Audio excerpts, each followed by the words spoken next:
Welcome and thank you for joining me. I'm Jerry Oginski, a New York medical malpractice and personal injury trial lawyer practicing law here in the state of New York.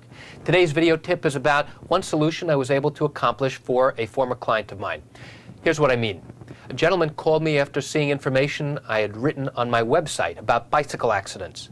He had recently been involved in a bicycle accident where he was riding his bike in Suffolk County. It was a beautiful day. He was on Route 347 heading home from a long day of work, and his commute took him about 15 miles, and it was great exercise for him. This gentleman had been traveling on Route 347, and while the cars next to him in the same direction of travel as he was were stopped for traffic, there was a car that turned in front of him coming from the opposite direction, intending to go up into the parking lot to go to a store that was on his right side.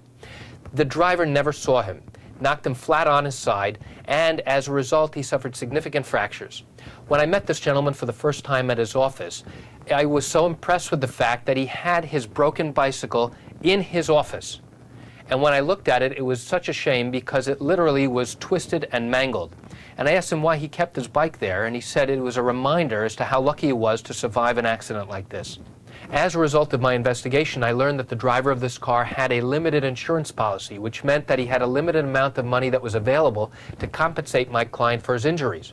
We also determined that this person had no additional assets that we would be able to go after and seek over and above what we could recover for the insurance to compensate him.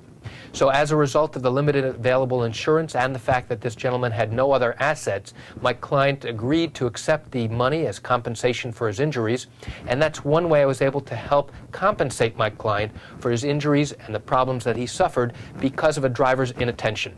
And that's it for today's video tip. I want to thank you for joining me. I'm Jerry Oginski. Have a great day.